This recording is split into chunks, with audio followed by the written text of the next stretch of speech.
And after all of this is done, comes, of course, now the main wedding events. So what starts with now the Jan Agman, or the Jan comes in. That's the groom side of the family are welcomed. They come in with all the music. They're welcomed. The first people to welcome them from my side of the family are my sisters. With, you can see the two of them. Again, as I mentioned, coconut is very, very auspicious. You can see my husband is holding a coconut. My sisters are also have a coconut. Well, now, I mean, in initial days, this used to be real coconut, but now I think things, as I said, it's just convenience. So they have this other coconut. Again, he's welcomed with a tika on his head, tilak, which is done. Auspicious. So that is done. Well, in his part, what he's carrying is called a talwar. In theirs, they normally carry that. So I really don't know what the meaning is or what the significance of him carrying it is. But I'll definitely check and let you know of why he carries a talwar. It's a sword, basically.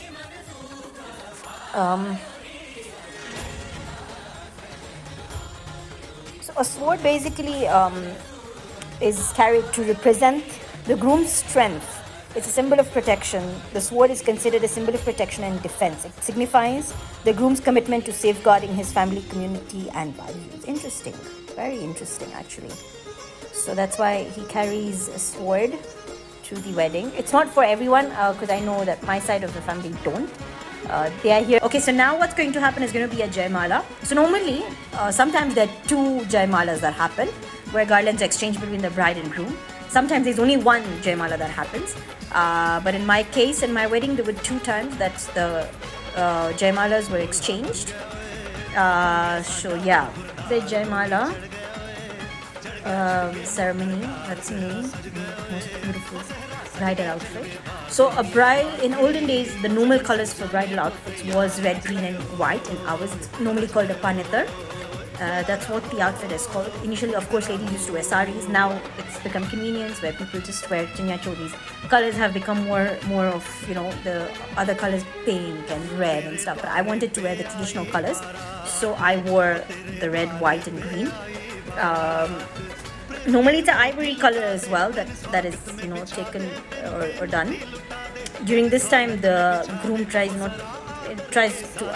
to allow me to put the garland on his head. And you'll see he'll be carried and all of that will happen, and then at some point I will be carried, and then I was about to fall, so I told him no, just come down. It's gonna be interesting. It was an interesting ceremony.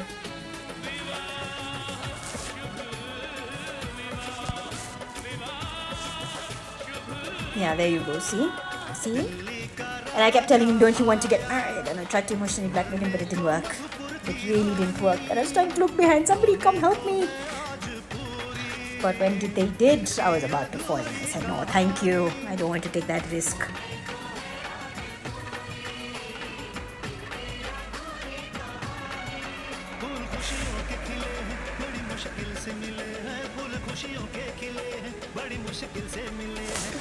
Exchange of these moments and fun.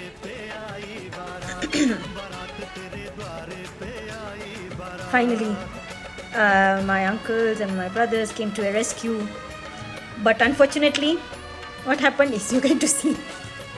Already I was about to fall, and I said, no, this is not happening. I told him, I kind of got not mad, but I got scared, so I told him, just come down and let's do this.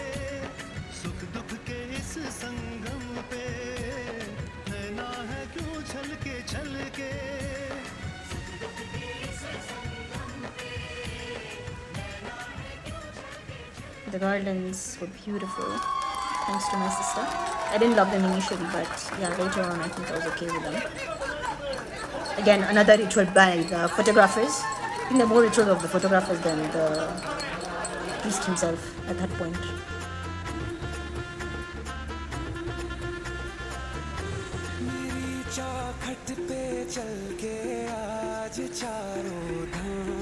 Then comes the Pokhnu ceremony, whereby the groom is welcomed by my mother. So, as I mentioned, since my mother was not there, all the rituals and everything that my mom would do, my grandmother had done for me. Uh, he's normally welcomed by my grandmother. There's a nose pulling as well in this. So you can see my grandmother tries to pull his nose. It's just for fun, trying to say that you're taking away my daughter, take care of her, and some sort of that. Then after the Pokhnu ceremony, my grandmother, as you can see, takes him to the mandap. That's how it normally is. He's taken to the mandap by my grandmother. Dances happen and all of that happens.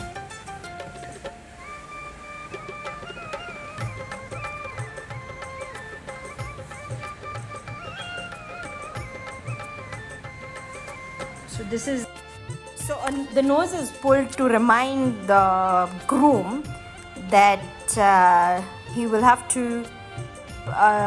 It's a playful ceremony, of course. He'll have to rub his nose on the door to ask for her daughter. So that's basically the meaning.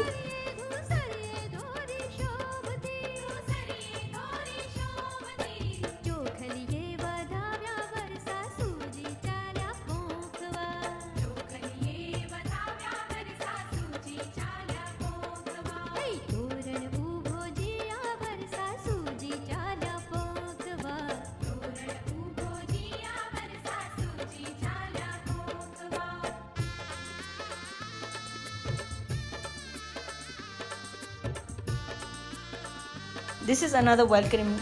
I don't know what this thing is called, but this will even be done by me when I'm welcomed at my in-laws' house. You will see that at the end. And this is my grandmother taking him to the mandap, which is, of course, the tradition. From the Pokhnu to the mandap, my grandmother is the one who accompanies him. Then comes the normally what happens is that before I enter, this is my bridal entrance, the feet is washed of the groom, but in mine, as I said, the priest had done shortcuts. So both our feet were washed together. I will tell you the significance later. So this is my entrance. Normally, as per tradition, the bride is brought into the mandap by her maternal uncle, which is my mama. That is by my mom's brother, but I went a bit slightly differently, and I wanted to be walked down the aisle by my brothers. So you can see my two brothers, my two cousins in front, and then behind who is my uncle, who I consider him my brother because I tie him a rakhi. Then there were my sisters, my cousins, and then so basically I did it a bit differently, and then going in finally into the mandap, I made sure that I walked in, or it's my three fathers, my two uncles and my dad, who are the ones who took me inside the mandap. Before that, you'll see very interestingly there's an antarpat that happens where the groom, so basically right now, even though I'm walking in the mandap, my husband has not watched me walk in. There's a cloth that is put in between, and he cannot see my bridal entrance.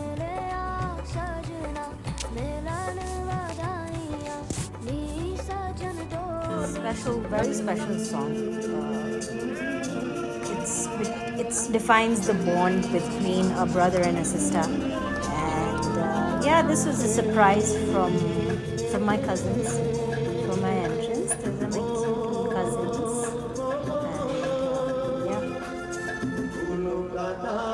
and so between the three sisters, he's the only brother, and I think I love him to bits. Everybody knows in my family that he's my favorite. And if they don't, now they do. I think I'll be cute. Everybody will be good, emotional, and stuff like that was already happening.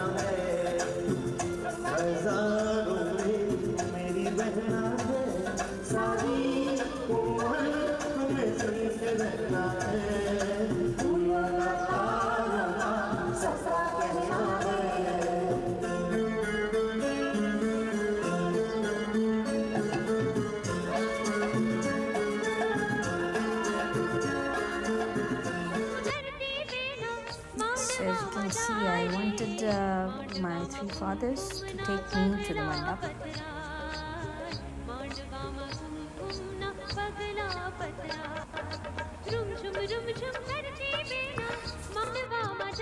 Antarpat basically symbolizes the union of the bride and the groom in spirit and soul.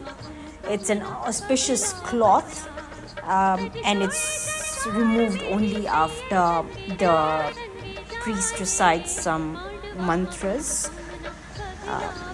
So yeah, that's basically what an Antarpat is. You can see. And there's a Jaimal again that happens where, gardens exchanged. So yeah. Then comes then as I mentioned that there's a feet washing. So in us, basically what happens is on that particular day, we are like not really deities, but when two people are getting married, that is considered the most auspicious time for a bride and groom.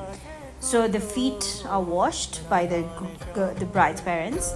So for me, as I mentioned, that everything that my mother and dad would do, it's my grandparents who've done, including the Kanyadan, which is considered the biggest charity that you can do in a way. It's not really charity, but yeah, it's the biggest dan you can do is Kanyadan. It's considered to be the most beautiful thing that parents can do. So feet are washed as a welcome for them and prayed for that. And then this is now the Kanyadan, where the daughter's hand is given into the groom's hand. Yeah, isn't it's done. This was just a small discussion where we are having, where the priest was telling my husband that he needs to look for the what do you say, for his initial letters in my mehendi. So that's what happens. We used to hide. I technically did hide it. His letter was quite visible, but he still couldn't find it up until I told him where it was. So normally, otherwise, it's hidden very, very small in the mehendi, and the groom is supposed to find it. So yeah.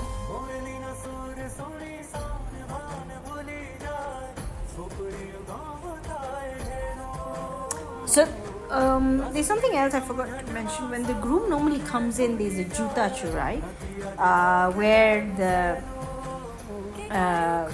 bride side of the family normally tries to steal the shoes of the groom, and of course then money is asked from the bride side of the family. It's interesting. A lot of times the bride side of the family asks for money, and I think that's the only reason the groom, I think, becomes quite poor on that day. Let's just put it that way. But yeah. So this is the Kanyadan that's being done.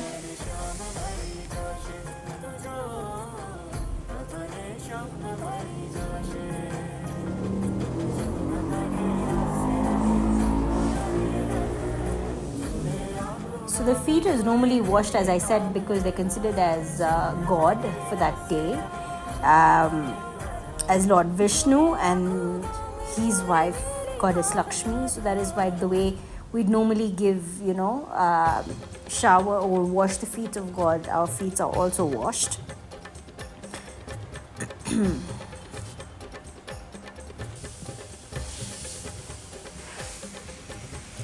So this is the Kanyadan. During the Kanyadan, my family side normally gives utensils, and from what our priest said that day, from what I remember, it would be really good to eat in the same plate that has been given to us and stuff like that. I don't know what the significance so much is, but yeah.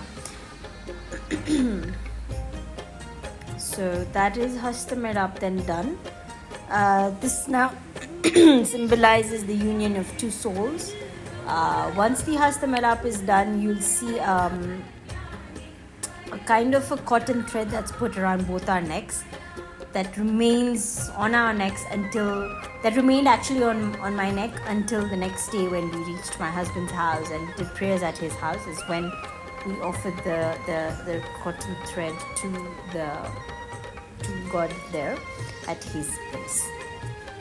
You'll even see Gatbandhan, which basically these are just now, some small things where my grandparents are now, and his parents are congratulating each other that, finally we're one, Kanyadan has been given, our daughter is now yours, and stuff like that. So that's what's happening here. I think they're feeding each other jaggery, if I'm not wrong.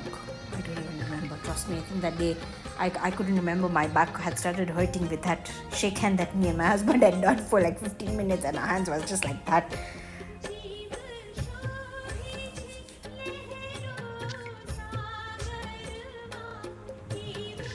This is now the Gatbandhan. It's done by the groom's sister. Basically, my sari is tied with his shawl or something of what he's wearing.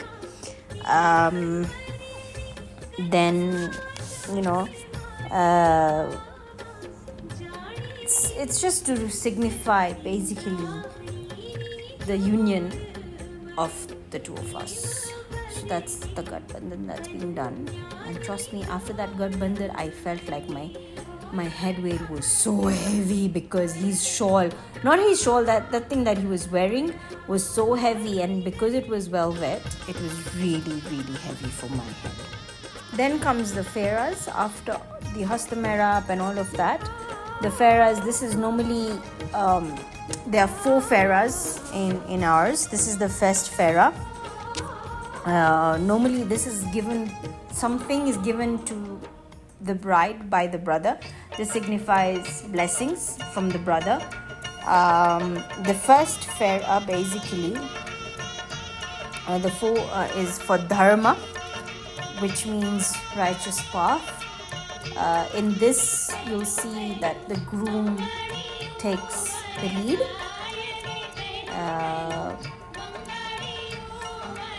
And we'll see in the second, third and fourth fair what each represents. So basically the groom is leading the way for the bride on the righteous path that is there in life. So that is why he's in front and before the bride.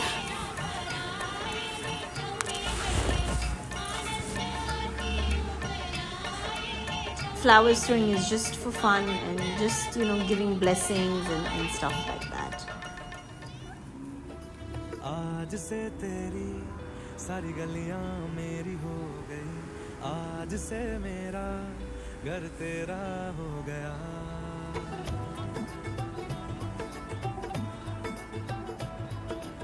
आज से तेरी Of course, again the second faira, the brother comes in. This is my other brother, cousin. I don't have a real brother, for those of you who know me. The second faira represents Arth, meaning wealth. Again, the groom is the head in this faira as well. He's leading the way for the bride during the wealth. And yeah, I think in olden days we know that it's normally the groom who used to earn the bread and butter for the house. Not the butter, sorry, the bread. He was the bread earner for the house. So I think following the olden days, that's how it used to be.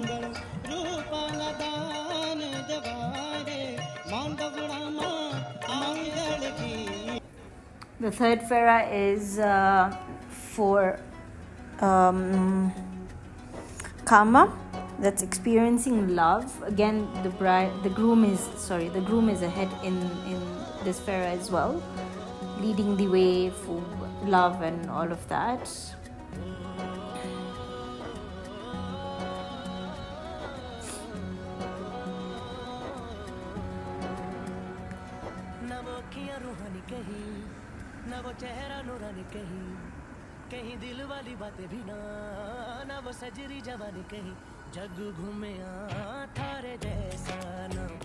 In between there is normally Ashirwad that's given.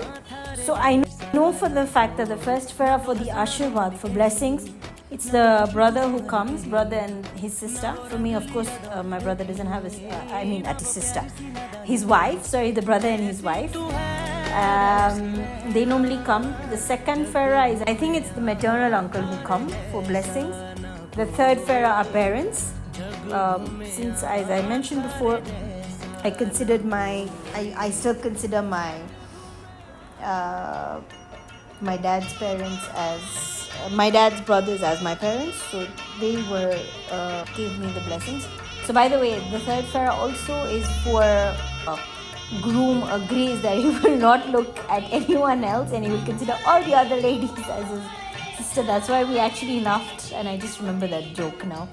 That's what the priest was trying to tell him to repeat after him, and the priest said, all the girls and ladies of the country are my sisters except for my wife. So that's why he was laughing. And yeah, so that's the fourth Farah, where we both promise each other to be there by their side. Now in the fourth Farah is for moksha, liberation basically. And you will see in this Farah now I have taken the lead. I think and for the last Farah, my in-laws have come in for the blessings.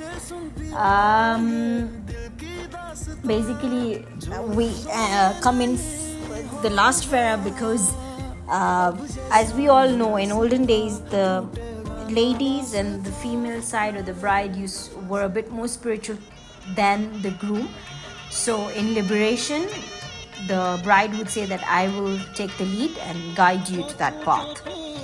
So that is what it was. And during the fourth Farah, I don't know if you noticed, we both were touching a stone which signified something as well. And for the last Farah, my brothers would catch his toe, because now this is the last Farah and this is where now officially I become his wife. So yeah, this is just a way of some fun, trying to remind the groom that you have to take care of my sister, otherwise we're going to catch, your leg for the rest of your life, kind of a thing. So it's interesting. Some of the wedding rituals are quite interesting that happen. And then of course the groom gives gifts to my brothers. Yeah. And by the way, after this you'll see whoever sits first in the chair takes the lead in the house. I don't know, you guys will let me know who sat first between the two of us. Was it me or was it my husband? And this is Saptapadi that happens after. Saptapadi basically is a Sanskrit word meaning 7 vows. And what are the 7 vows is this? The first one, you promise to provide each other the good things of life, food, physical and emotional nourishment and wealth. Then the second vow is you promise to look after each other, praying for each other's physical, mental health and strength. The third vow is you promise to foster affection and liking towards each other. The fourth vow is you vow to be lifelong companions. The fifth one is you pray to grow together in thought and in action. The sixth one is you vow to look after your children, family and society. And seventh and final is finally you promise to adopt a noble bent of mind, leading a sacred and spiritual life in union. You both agree to walk the philosophical and spiritual path in life. So this is just done by putting off our toe on each betel nut represents each vow. So we put our toe on the betel nuts and hold each other's toes on the betel nut. Then comes the Sindoor Mangal Sutra ceremony. A red vermilion is put on my forehead, signifying now officially that I'm married. Yeah, and Mangal Sutra is put around my neck. So I don't know if you guys have noticed, I always put a red vermilion on my forehead, and my Mangal Sutra is always on my neck. It might not be the one that they have. He's made me wear. Of course, got a smaller one for daily wear. So yeah, it's said that if the red vermilion, him putting on your forehead, if it falls on your nose, then your husband really loves you. And I think, yes, I can see a bit fallen on my nose, so I think I was quite lucky like that. No, my husband loves me a lot. I think in that way I'm quite lucky. And then comes kansar, whereby the bride's mom feeds something sweet to the bride and the groom. This is the Akhand Saubhagyavati Bhava, where the what do you say, married women bless the new bride by saying Saubhagyavati Bhava in her left ear, which basically means may your marital life flourish with eternal glory. So I think there are about 5 or 7 ladies, just depends, who come and give you blessings. And then you'll see in the end that they give me lentils along with it, and then these lentils I will pour on my husband and get blessings from him as well. Yeah, as you can see, I've poured those lentils on his forehead and his legs, and I've taken blessings from him as well. He was forced to give me some specific blessings which he didn't, by the way. That's exactly why we were laughing so much. Then normally people just come on the stage to give us blessings. We didn't have that much of a big blessing ceremony because we were late. As I mentioned, we were 2 hours late. I was so tired. This is now me leaving, and the Vidai ceremony begins from here. So my brother walks ahead of me. He has the Mamvatno Dabbo, which I mentioned has laddus inside for my in-laws.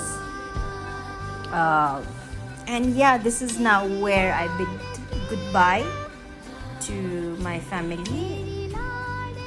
Yeah.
पापा से जंखे मापा से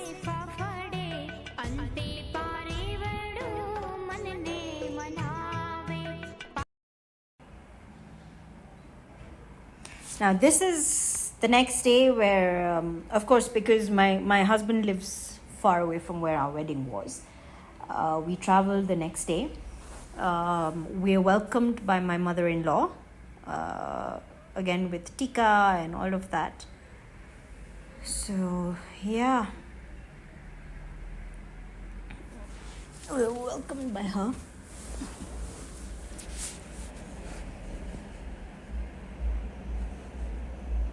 Normally, if it's in the same city or everything, it's done the same day. But of course, because we had to travel, we came over to my husband's house the next day. And it was late at night because there was no good timing to come. So we actually landed in the city at about 3:30. But the muhurat in which we had to come was not good. So we had to wait till I think about 7:30ish to come home. So that's why it's so dark, as you can see. So I don't know if you remember, I had mentioned that even my husband had done this. And even I did do this. That crashing of that small thing that was there. I don't know what it's called. I don't even know the significance. So I can't even really Google of what it's called.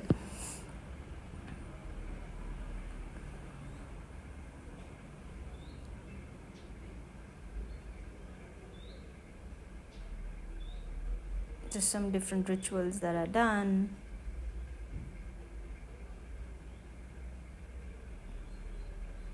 This was my welcome at their house. It was such a sweet welcome they did for me. Normally what happens is I have to push a pot of rice, and then plus I have to give, in ours, a woman or a bride is considered the wealth of the house. So basically, I put my feet, I've soaked them in vermilion and water, and I've put it in a white cloth, and that is how I walk into the house. It's normally called pagla. This is normally done after the engagement, but of course, because I mentioned that we had everything together, mine was done on the same day I arrived the first time in the house. They'd actually made this whole hallway, towards up till the temple. So this is what I mentioned, what we tied. I won in it. Basically, he couldn't open it so fast. I opened his much faster. Yeah. It's called Mindor, by the way. I remember it now. It's normally called Mindor. And yeah, he can only use one hand. He was trying to use two, but then he kept saying that I'm only trying to see how the knot is. But yeah, as you can see, the time was actually 8:30 by the time we got into house. Yeah.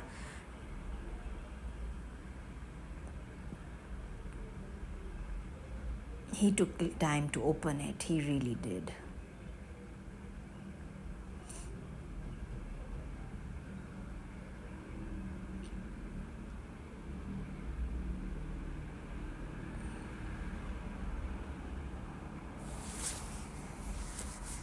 Finally.